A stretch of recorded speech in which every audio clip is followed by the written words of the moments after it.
Genesis chapter 50.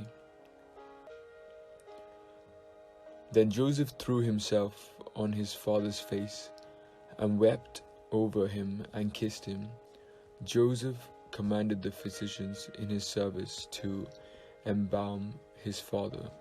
So the physicians embalmed Israel. They spent 40 days in doing this, for that is the time required for embalming.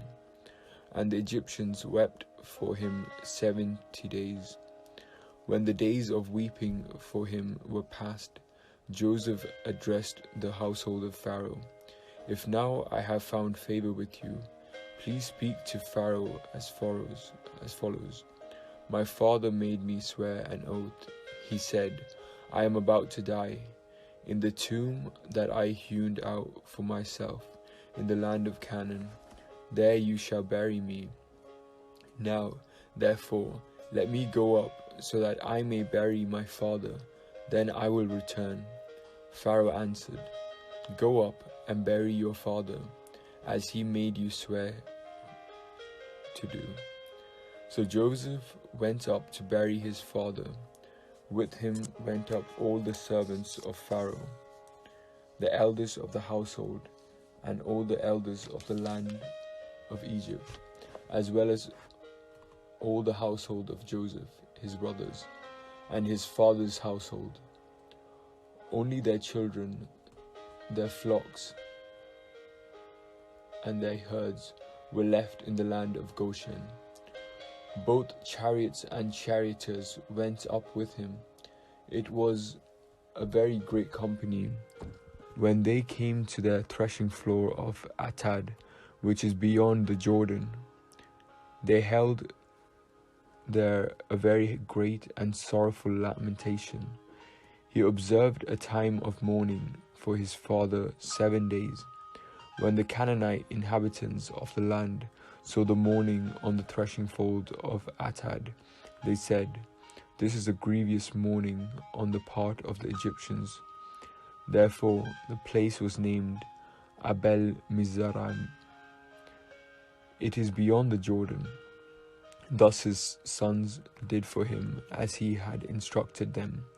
They carried him to the land of Canaan and buried him in the cave of the field at Machpelah, the field near Mamre, where Abraham bought as a burial site for Ephron the Hittite. After he had buried his father, Joseph returned to Egypt with his brothers and all who had gone up with him to bury his father. Joseph forgives his brothers. Realizing that his father was dead, Joseph's brothers said, What if Joseph still bears a grudge against us and pays us back in full for all the wrong that we did to him? So they approached Joseph, saying, Your father gave this instruction before he died. Say to Joseph, I beg you, forgive the crime of your brothers and the wrong they did in harming you. Now, therefore, please forgive the crime of the servants of the God of your father. Joseph wept when they spoke to him. Then his brothers also wept, fell down before him, and said, We are here as your slaves. But Joseph said to them, Do not be afraid. Am I in the place of God? Even though you intend to do harm to me, God intended it for good, in order to preserve a numerous people, as he is doing today. So have no fear. I myself will provide for you and your little ones. In this way he reassured them, speaking kindly to them. Joseph's last days and death. So Joseph remained in Egypt, he and his father's household, and Joseph lived 110 years.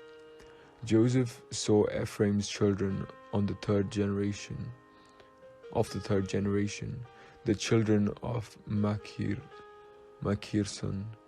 son of Manasseh, were also born on Joseph's knee. Then Joseph said to his brothers, I am about to die, but God will surely come to you, and bring you out of this land to the land that he swore to Abraham, to Isaac, and to Jacob." So Joseph made the Israelites swear, saying, "When God comes to you, you shall carry up my bones from here." And Joseph died, being 110 years old. He was embalmed and placed in a coffin in Egypt.